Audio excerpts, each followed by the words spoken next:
이 시간 성경 봉독하는 시간입니다. 함께 보실 말씀은 창세기 20장 1절에서 18절까지의 말씀입니다. 창세기 20장 1절에서 18절까지의 말씀입니다. 함께 교독하시고 마지막 절 합독하실 본문은 1절에서 7절까지의 말씀입니다. 자, 1절 보겠습니다. 아브라함이 거기서 네게부 땅으로 옮겨가 가데스와 술 사이 그랄에 거류하며 그 안에 사라를 자기 누이라 하였으므로 그날과 아비멜렉이 사람을 보내 사라를 데려갔더니 그 밤에 하나님이 아비멜렉에게 현몽하시고 그에게 이르시되 네가 데려간 이 여인으로 말미암아 네가 죽으리니 그는 남편이 있는 여자임이라. 아비멜렉이 그 여인을 가까이 하지 아니하였으므로 그가 대답하되 주여 주께서 의로운 백성도 멸하시나이까. 그가 나에게 이는 내 누이라 하지 아니하였나이까. 그 여인도 그는 내 오라비라 하였사오니 나는 온전한 마음과 깨끗한 손으로 이렇게 하였나이다. 하나님이 꿈에 또 그에게 이르시되 내가 온전한 마음으로 이렇게 한 줄을 나도 알았으므로 너를 막아 내가 범죄하지 아니하게 하였나니 여인에게 가까이 하지 못하게 함이 때문이라. 함께 이제 그 사람이 나를 돌려보내라. 그는 선지자라. 그가 너를 위하여 기도하리니 내가 살려니와 내가 돌려보내지 아니하면 너와 내게 속한 자는 다 반드시 죽을 줄 알지니라. 아멘. 자리에 앉아 주십시오.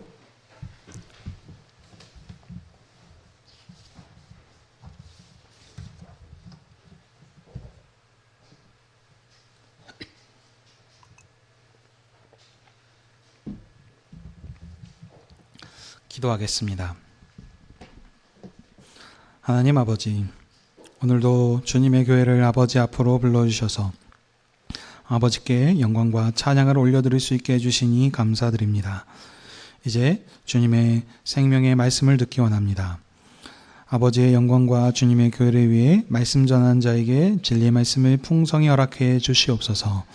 말씀을 듣는 청중들에게는 고정관념과 선입견을 내려놓고 주의 말씀을 사모하는 열린 마음의 밭을 허락하여 주시옵소서. 그래서 선포되는 말씀을 통하여 하나님의 구원 역사 가운데서 일하시는 하나님의 신실하심과 교회의 정체성을 확실히 알고 그 사명을 봉사하는 복된 교회가 다 될 수 있게 해 주시옵소서. 예수님의 이름으로 기도하옵나이다. 아멘. 오늘은 창세기 20장 1절에서 18절의 말씀을 가지고 복의 근원인 선지자 아브라함이라고 하는 제목으로 함께 은혜를 나누기 원합니다. 우리는 계속해서 창세기의 말씀을 보고 있습니다. 창세기는 하나님께서 출애굽하여서 시내산에서 언약하고 있는 이스라엘 백성에게 주신 말씀으로서 총 10개의 족보를 통하여서 이스라엘의 역사와 그들의 정체성에 대해서 말씀하고 있습니다. 첫 번째 족보부터 5개의 족보는 처음에 고대 족장들의 족보입니다. 자, 그리고 이제 6번째 이제 후반부 족보인데 6번째 족보가 이제 그 후반부 족보의 머리입니다. 이 머리가 되는 이 6번째 족보는 바로 데라의 족보입니다. 데라의 족보는 12장부터 25장까지로 하나님께서 데라의 상속자인 아브라함을 부르시고 그와 언약하심으로 가나안 땅을 새로운 성소로 삼으시는 내용입니다.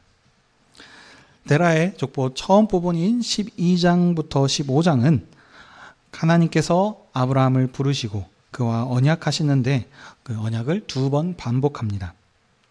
이 언약을 2번 반복하는 것은 강조하는 것인데, 자, 이 언약의 내용은 하나님께서 아브라함에게 보이신 가나안 땅을 그의 몸에서 날 상속자에게 주시리라 이렇게 약속하신 내용입니다. 자, 그래서 이제 이 16장부터 이제 25장까지는 하나님께서 아브라함에게 약속하셨던 그 아브라함의 후손, 아브라함 몸에서 날 그 상속자에 대한 이야기입니다. 자, 문맥의 흐름과 연결을 위해서 그 내용을 간략하게 좀 앞의 내용을 살펴보도록 하겠습니다. 아브라함이 그의 아내 사레의 여종 하가를 통해서 아들 이스마엘을 낳았습니다. 그러나 하나님께서는 아브라함에게 나타나셔서 열국의 아버지인 어머니라라고 하는 이름인 아브라함과 사라라고 하는 이름을 주시면서 사라의 몸을 통해서 언약의 상속자 이삭을 주실 것이고요. 이삭을 통해서 열국의 왕들이 나올 것이라 라고 이렇게 말씀하셨습니다.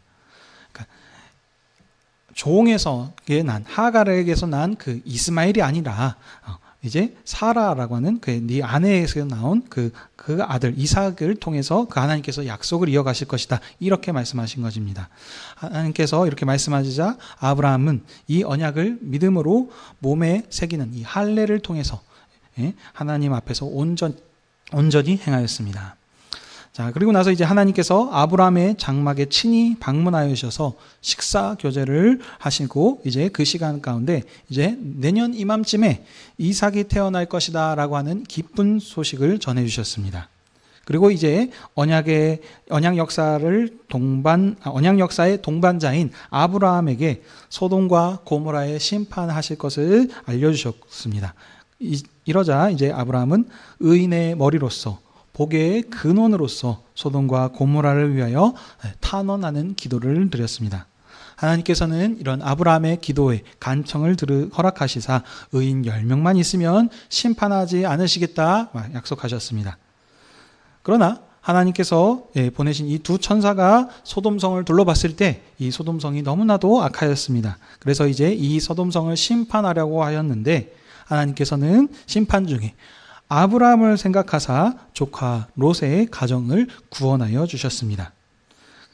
자, 그래서 이렇게 구원받은 이 조카 롯은 그 두 아들을 통해서 이제 아들을 낳게 되는 좀 이런 일들이 일어나게 됩니다. 자, 여기까지가 우리 살펴봤던 내용들이 되겠습니다. 이제 이런 흐름 가운데서 이제 오늘 본문 20장은 어떤 내용이냐면 아비멜렉이라고 하는 사람이 아브라함의 아내 사라를 데려갔습니다. 그때 하나님께서 사라의 태를 지켜주신 내용이 되겠습니다. 왜냐하면 이제 오늘 설교 제목에도 나와 있던 것처럼 아브라함이 선지자이기 때문입니다. 그래서 하나님께서 그 아브라함을 위해서 사라의 태를 지켜주시는 내용이 되겠습니다. 자, 이런 흐름 가운데서 이제 오늘 본문의 말씀을 좀 자세히 살펴보도록 하겠습니다. 자, 1절 처음 시작하는 말을 보시면 아브라함이 거기서 네게부 땅인 가데스와 술 사이 그랄로 옮겨 거류하였다라고 했습니다. 자, 거기서라고 했습니다. 자, 그렇다면 이 거기, 그러니까 옮기기 전에 거류했던 그 땅은 어디일까요?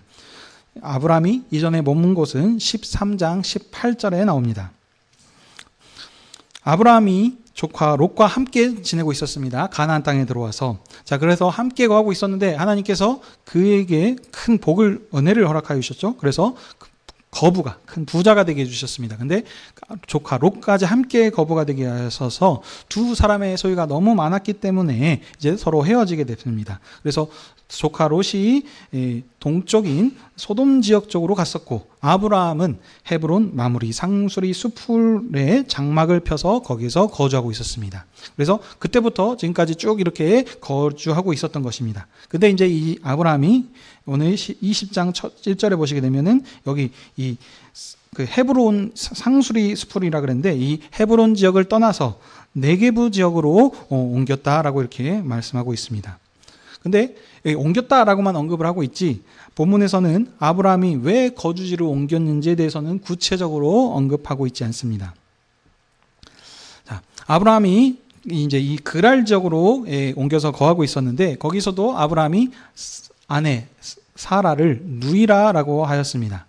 자, 여기는 이런 모습들이 그 전에 비슷한 일이 있었죠. 12장에서도 아브라함이 기근을 피해서 애굽으로 내려갔을 때에서도 거기서도 자기 아내를 누이라라고 이렇게 했었습니다. 근데 거기서 언급을 하기를 그 이유는 하나님을 두려워하지 않는 그곳 사람들이 사라를 빼앗고 자기를 죽일까 두려워했었다라고 거기서도 하고 여기 오늘 이제 뒤에서도 나오는 내용 가운데 이런 이유기 때문에 그렇게 행했습니다. 자, 그리고 이제 11절에 아브라함, 아까 말씀드린 것처럼 대답을 통해서도 알 수 있듯이 여기 이 그랄에 거하고 있는 사람들도 하나님을 두려워하지 않았기 때문에 아내로 말미암아 나를 죽일까 생각하여서 여기서도 아내를 누이라라고 이렇게 일렀습니다.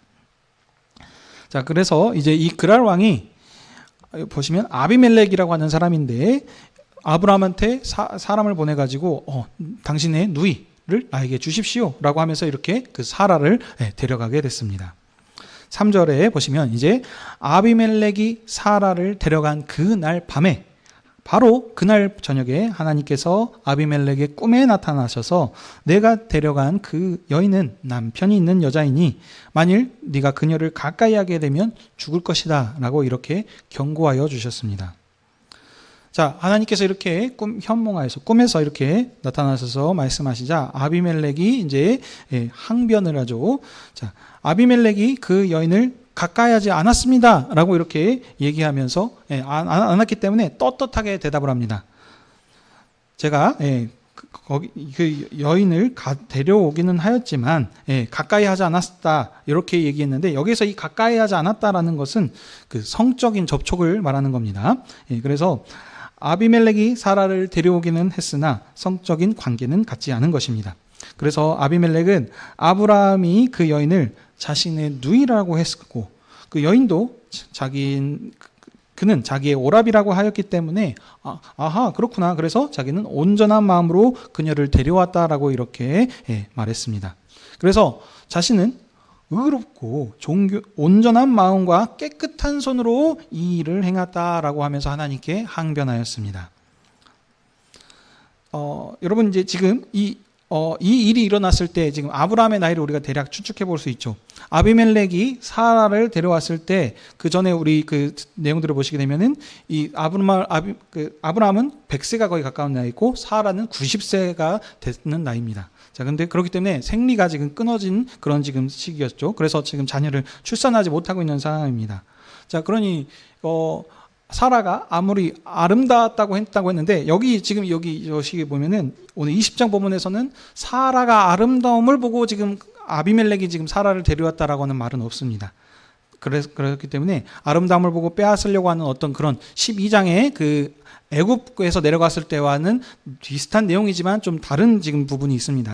자, 그래서 여기는 빼앗으려고 하는 어떤 그런 악한 목적이라기보다는 정말 지금 아비멜렉이 자신이 지금 얘기했었던 항변했었던 것처럼 의롭고 온전하고 깨끗한 손으로 행했다라는 이런 표현들을 봐서 지금 아비멜렉이 아브라함의 아내 사레를 데려온 것은 동맹의 목적으로 그의 누이를 이렇게 데리고 와서 소위 말하면 지금 정략 결혼을 하기 위해서 지금 데려온 것으로 우리가 생각할 수 있겠습니다.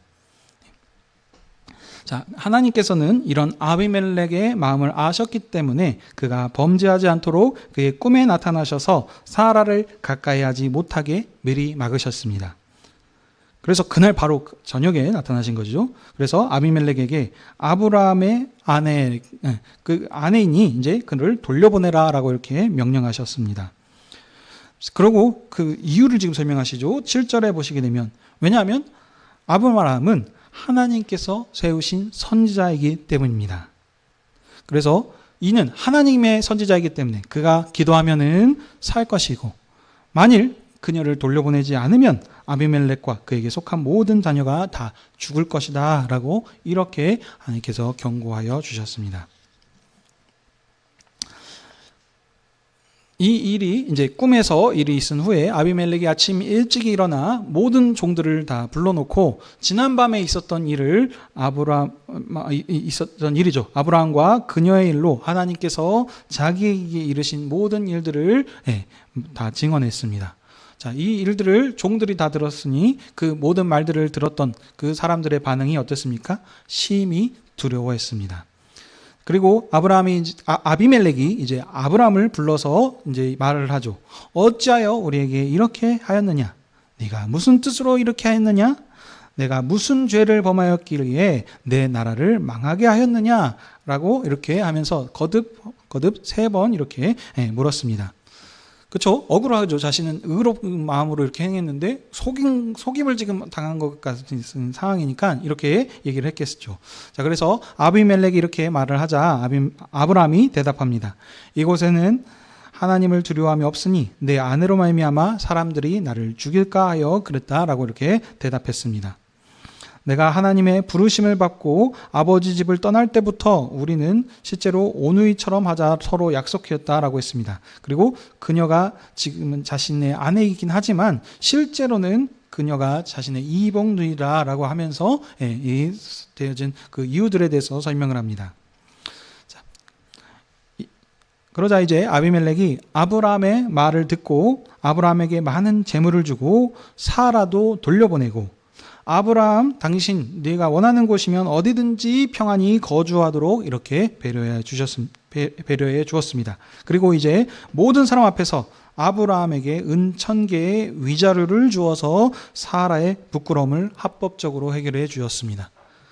모든 사람 앞에서 했겠다는 이유는 지금 모든 사람한테 지금 지금 그 결혼은 무효입니다라고 이렇게 행하면서 지금 어떻게 보면은 그 결혼이 무효돼서 지금 온 것은 이 사라가 부끄러운 일이 된 겁니다. 근데 이것이 부끄러운 일이 아니라는 것은 위자료를 줌을 통해서 이 일들을 지금 합법적으로 모든 것이 다 제자리로 돌아올 수 있도록 이런 지금 일들을 행한 것입니다. 그래서 모든 사람들이 이 사실을 다 밝히 알 수 있도록 이렇게 한 겁니다. 자, 그러자 이제 아브라함이 아비멜렉을 위해서 기도합니다.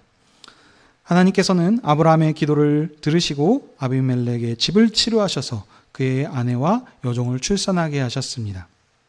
왜냐하면 여호와께서 아브라함의 아내 사라의 일로 이미 아비멜렉의 집의 모든 태를 닫으셨기 때문입니다.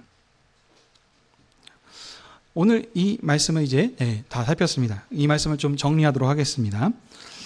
아비멜렉이 사라를 데려갔지만 하나님께서는 그의 꿈에 나타나셔서 사라를 가까이 하지 못하게 하셨고 사라를 돌려보내게 하셨습니다. 자, 오늘 이 내용이 오늘 본문의 말씀이 비슷한 내용이 지금 창세기 12장에도 있습니다. 자, 여러분 그러면 성경에 두 번 비슷한 내용이 있는데 자, 성경에는 지금 이 내용들이 지금 핵심은 무엇이냐?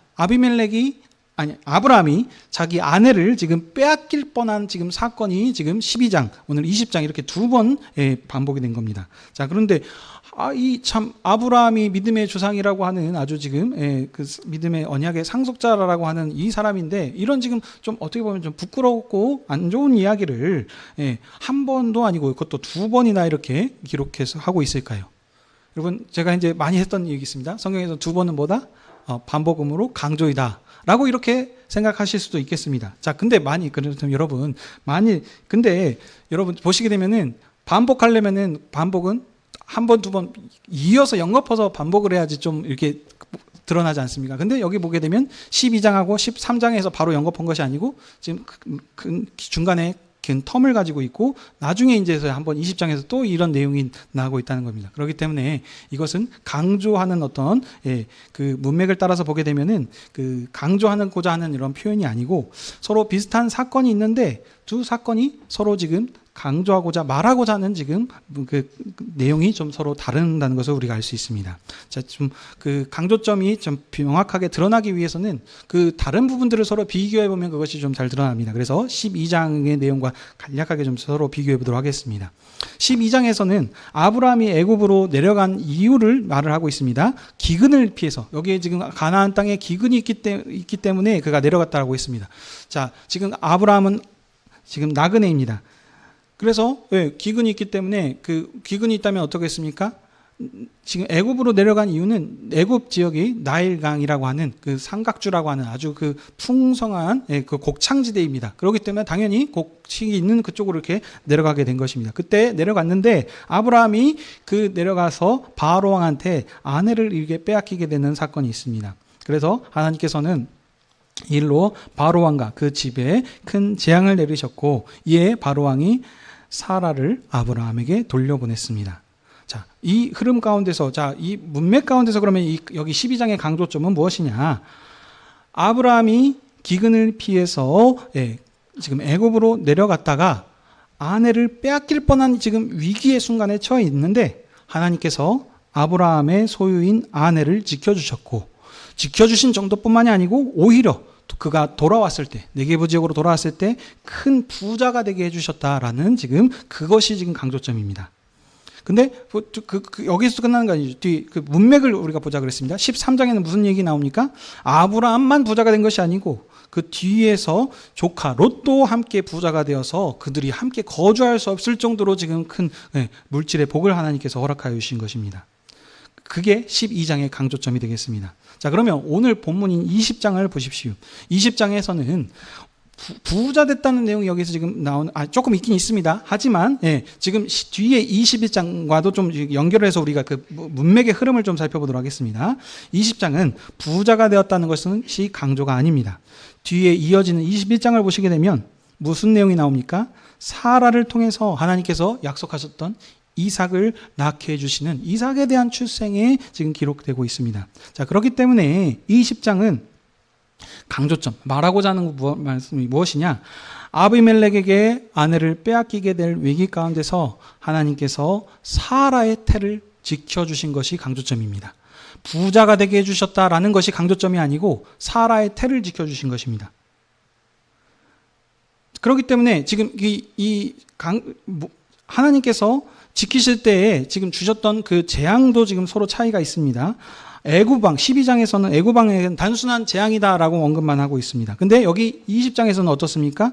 태를 아비멜렉의 집에 모든 태를 다루심을 통해서 지금 이 강조점이 이 사라의 태에 있다는 것을 우리가 알 수 있습니다. 자, 이런 문맥의 흐름을 통해서 우리가 알 수 있는 것은 오늘 본문은 하나님께서 사라를 통해 약속하신 상속자를 주신다는 이 약속을, 이 언약을 이루시기 위해서 하나님께서 사라의 태를 지켜주신 것입니다. 이것이 강조점입니다. 왜냐? 하나님께서 지금 내년 이맘쯤에 사라를 통해서 아들을 내어주실 것이다 라고 친히 방문하여 주셔서 식사교제하시면서 말씀해 주셨는데, 지금 이 일이 이루어진 가운데 아비멜렉이라고 하는 사람이 지금 나타나서 지금 사라를 데려가서 지금 소위 말하면 이제 그 성적인 관계를 하게 된다면 이 지금 태어난 아이가 지금 아브라함의 씨가 되신지 지금 정확하게 알 수가 없습니다. 그렇기 때문에 하나님께서 약속하셨던 그 약속이 지금 흔들릴 수 있기 때문에 하나님께서 지금 그 사라의 태를 지키시기 위해서 지금 친히 지금 이 일을 약속을 위해서 지금 일하시는 것을 우리가 지금 말씀하고 있는 것입니다. 하나님께서 하신 약속을 이루시기 위해서 그 누구도 아브라함의 상속자가 출생할 그 사라의 태를 손대서는 안 되는 것입니다. 그래서 하나님께서는 아비멜렉에게 사라를 데려간 그날 밤에 바로 현몽하여서 아비멜렉에게 경고하시며 사라를 돌려보내라 하셨습니다. 왜냐하면 하나님께서는 아브라함에게 사라의 태를 통해서 날 상속자를 주시겠다라고 말씀하셨고, 말씀하신 것 정도뿐만이 아니시죠. 그 전에 우리 보시게 되면 쪼갠 고기 사이를 하나님께서 횃불로 지나가심을 통해서, 이게 그냥 단순히 그게 아니라 그랬습니까? 만약에 이 약속을 지키지 않으면 이 쪼갠 고기와 같이 목숨으로 이것을 내가 보증하리라 라는 것을 하나님께서 약속하여 주셨기 때문입니다. 그래서 약속하신 이 언약의 신실하신 하나님께서는 그 약속을 위해 사라의 태를 지켜주셨고, 아브라함을 후대한 아비멜렉의 집에 아브라함의 기도를 통해서 닫힌 태를 열어주신 것입니다. 자, 이 모든 일들이 하나님께서 약속을 위해서 사라의 태를 지키셨는데 왜 그러면 이 일을 행하셨다고 했습니까? 오늘 설교의 제목과 관련이 있습니다. 복의 근원이며 선지자인 아브라함이기 때문에 하나님께서 이 일을 행하신 것입니다. 아브라함은 하나님께서 그를 부르실 때 너를 통해서 모든 민족을 복주시겠다. 너를 복주는 자는 내가 복주하겠고 너를 저주하는 자는 내가 저주하겠다라고 하면서 이 아브라함을 복의 근원으로 지금 세우셨습니다. 그래서 친히 하나님께서 그 일들 가운데서 하나님께서 아브라함과 동행하시며 그 모든 일들을 다 지키시고 이루시는 모습을 우리가 살폈습니다. 근데 그러므로 지금 복의 근원이라는 사실은 우리가 알 수 있는데 거기서 지금 한 단계 더 전진해 나가고 있습니다. 뭐라고 하고 있습니까? 하나님의 선지자이다 라고 하면서 지금 아브라함을 복의 근원이자 선지자라고 하면서 이렇게 지금 더욱더 확장시키시면서 지금 더 강조하면서 표현하고 있습니다.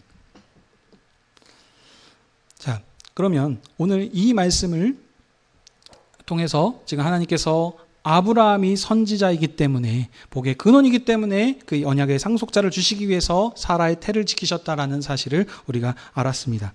그렇다면 오늘 이 말씀을 지금 누구에게 주셨습니까? 1차적으로 우선적으로는 지금 제가 서원에서 말씀드린 것처럼 출애굽하여서 시내산에서 언약을 맺은 이스라엘 백성들한테 오늘 이 말씀을 주셨습니다. 근데 이 이스라엘 백성이 오늘 이 말씀을 받았을 때 처한 상황이 어떻습니까? 그들은 지금 요단강 건너편에서 가나안 땅 정복을 앞두고 있는 상황입니다. 모세가 지금 인도에서 거기에서 지금 뭐 고별 설교를 하면서 하는 어떤 이런 지금 이 상황, 소위 말하면 적을 앞두고 있는 가나안 땅을 정복해야 되는 지금 이런 상황 가운데서 오늘 이 말씀을 그들에게 주셨고 그 말씀을 듣고 있다는 말씀입니다. 자, 그렇다면 하나님께서는 그 이스라엘 백성한테 오늘 이 말씀을 통해서 지금 하시고자 하는 말씀, 목적이 무엇이겠습니까? 바로 이스라엘, 그들의 정체성과 사명에 대해서 말씀하기 위해서입니다. 하나님께서는 아브라함과 하셨던 그 언약을, 약속을 이루시기 위해 위기의 순간에 친히 개입하셔서 사라의 태를 지켜주셨고 약속대로 이삭을 출생할 수 있게 하나님께서 은혜를 베풀어 주셨습니다.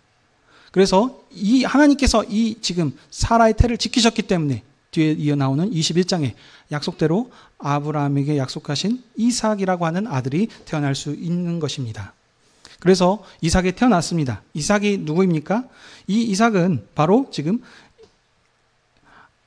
이스라엘의 조상입니다. 다시 말하자면 이스라엘은 하나님께서 아브라함에게 약속하신 이삭의 야곱의 후손들이 된 것입니다.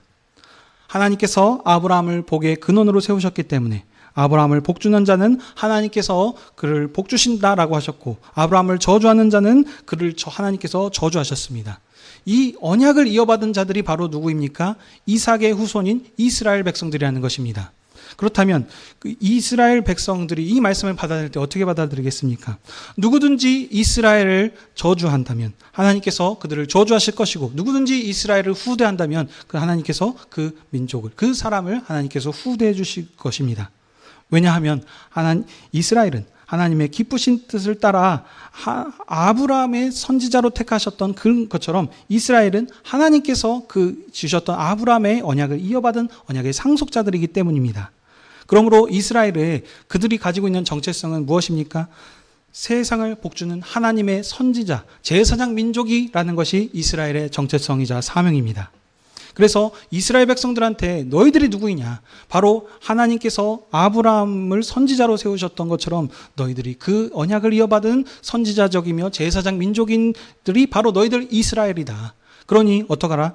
요단강 건너편에 있는 대적들, 가나안에 있는 대적들이 너무나도 강하고 어찌할지언정 두려워하지 말아라. 하나님께서 아비멜렉을 통해서 빼앗길 뻔한 그런 위기의 순간에 사라의 태를 지키시고 하나님께서 그 언약을 이루시기 위해서 일하셨던 것처럼 이제 하나님께서 너희들과 함께 하셔서 그 아브라함에게 하셨던 그 약속대로 가나안 땅을 너희들에게 주실 것이다.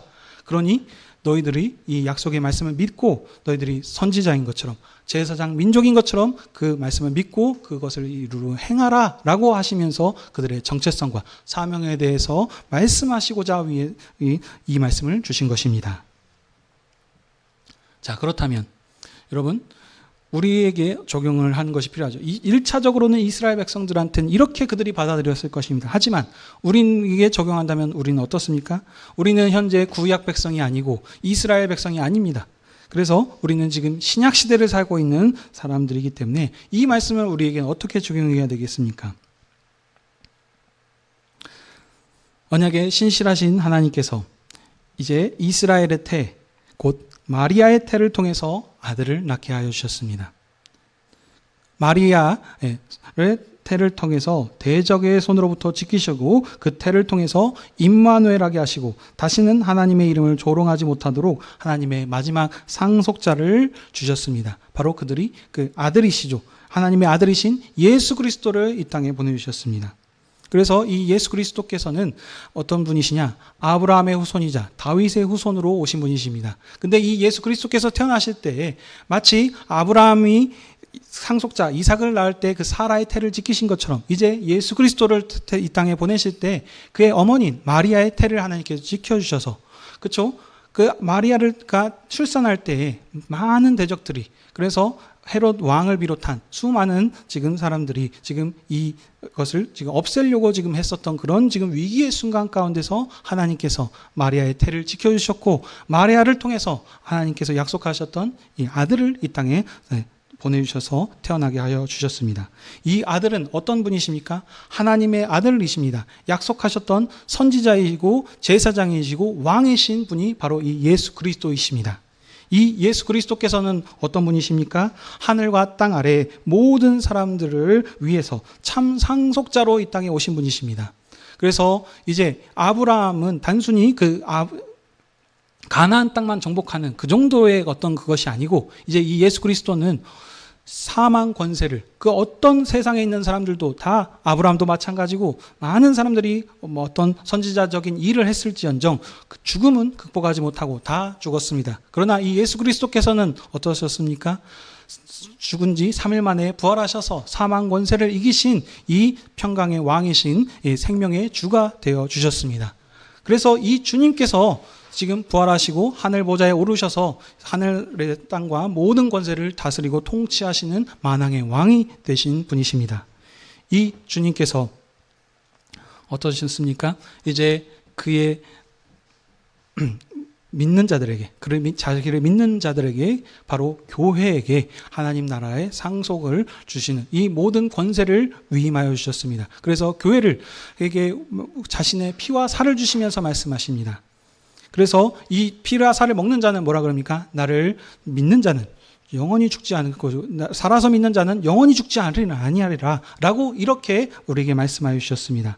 그래서 사망 권세를 이기신 이 진정한 생명의 왕이신 주님께서 우리를 그 나라 백성으로서, 그의 하나님 나라 자녀로서 이렇게 높여주셨습니다.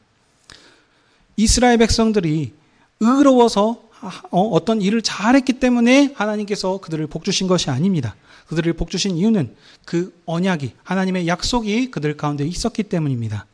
마찬가지입니다. 우리가 하나님 나라 백성이 되고 자녀가 되었다라고 이렇게 우리를 교회를 이렇게 불러주신 것은 우리가 잘나서가 아니고 하나님께서 은혜로 우리를 찾아와 주셔서 우리를 주님을 알게 하여 주셨고, 주님의 나라 백성으로 불러주셨기 때문에 하나님의 오직 은혜로 우리가 이 나라 백성으로서, 자녀로서 이렇게 하나님 앞에 나와서 함께 예배할 수 있게 하여 주셨습니다. 단순히 그냥 한 것이 아니고, 아브라함이 잘나서가 아니고 그를 하나님께서 그에게 약속이 있었기 때문에 선지자로 높여주신 것처럼 이제 교회를, 하나님 나라를, 모든 하늘에 속한 모든 권세를 그 교회에게 주셔서 이제 하나님 나라 백성으로서 이 세상에서 어떤 권세도 이 교회를 음부의 권세도 해하지 못하리라 라고 그렇게 약속하여 주셨습니다.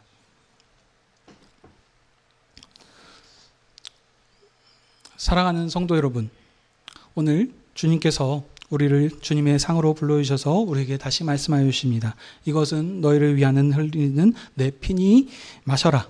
이것은 너희를 위하여 찢기는 내 살이니 이것을 먹으라 라고 이렇게 말씀하여 주시면서 주님의 피와 살을 우리의 생명 양식으로 주셨습니다. 우리가 이 성찬상에서 주님의 상의 피와 살을 먹고 마시는 것은 단순히 그냥 주님이 빵이네, 포도주네 라는 것이 아니고 주님이 우리에게 주셨던 그 의미를 되새기는 자리인 것입니다. 그래서 주님께서 우리에게 이 살과 피를 먹을 때마다 뭐라 그러시냐, 내가 아버지께 보내심 받은 것처럼 아버지를 위해서 죽기까지 순종하면서 이 언약을 이뤘던 것처럼 너희들도 내 살을 먹을 때마다 나를 위해서 주의 백성으로서, 주님의 자녀로서 그 빛과 소금의 역할을 감당하라 라고 이렇게 말씀하고 계신 것입니다. 그러므로 우리가 이 주님 앞에서 이 주님이 주시는 이 피와 살을 먹을 때마다 다시 한번 주님께서, 하나님께서 예수 그리스도를 통해서 우리에게 베푸셨던 그런 은혜와 사랑을 다시 한번 기억하십시다. 우리의 연약함에도 불구하고, 아브라함의 연약함에도 불구하고 아브라함이 잘한 것이 없습니다. 보시면 계속해서 한 번도 아니고 두 번이나 아내를 소위 말하면 믿음의 조상이라고 하는 이 아브라함도 계속해서 이들이 나를 해할까 싶어서 지금 아내를 누이라라고, 이 사실이긴 합니다. 하지만 분명하게 얘기하지 못한 이런 연약한 부분들이 있지 않았습니까? 그럼에도 연약함에도 불구하고 하나님께서 그를 높이시고 함께 하신 것처럼 동일합니다. 우리가 잘나서가 아니고 우리가 수없이 많이 연약한 부분들이 있습니다. 저 자신도 마찬가지고 우리가 잘나서가 아닙니다. 하지만 우리의 연약함에도 불구하고 하나님께서 교회를 통해서 저나 모든 만민을 주님께로 돌이키는 그 구원 역사를 이루실 것이다. 계시록을 통해서 분명히 우리에게 말씀해 주셨습니다. 지금까지 성경에서 얘기하는 모든 언약 역사, 하나님께서 약속하셨던 그 약속의 말씀이 안 지켜진 것이 있습니까? 모두 다 이루셨습니다. 이제 그 언약을 통해서 하나님이 하나님 되심, 언약의 신실하심을 우리에게 분명하게 보여주셨습니다. 이 언약의 신실하신 하나님께서 우리와 함께 하신다라고 말씀하셨기 때문에 우리가 그 약속을 믿음으로 그 일을 끝까지 감당해 나가시는 저와 여러분이 되시길 주님의 이름으로 축복합니다. 아멘. 기도하겠습니다.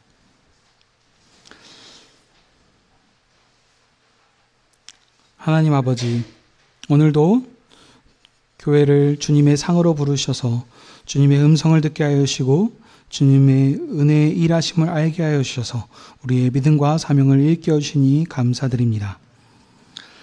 아브라함을 택하여 부르시고 언약을 맺으사 하나님의 구원 언약을 봉사하는 언약의 동반자로서 선지자로 삼아주셔서 그를 통해 모든 민족을 복주시는 일을 시작하신 하나님이 행하신 그 은혜의 일을 찬양합니다. 이제 신약에 하나님의 아들을 보내주셔서 그리스도로 인하여 언약과 관계없는 우리를 주님께서 불러주시고 하나님의 언약 백성으로서 하나님의 아들과 딸로서 삼아주시니 감사드립니다. 우리의 주님께서 아브라함과 모세보다 더 큰 선지자요 참 평강과 생명의 주인 되시오니 이제 이 주님의 피와 살을 받는 교회인 우리가 우리의 정체성과 사명을 분명히 붙들고 살게 하여 주시옵소서. 그래서 이제 우리가 이 만왕의 왕 되신 주님께서 우리와 함께 하신다는 그 말씀을 믿음으로 세상을 두려워하지 말고 주님을 전파하며 사는 저희들 되게 하여 주시옵소서. 감사드리며 이 모든 말씀 우리 주 예수 그리스도의 이름으로 기도하옵나이다. 아멘.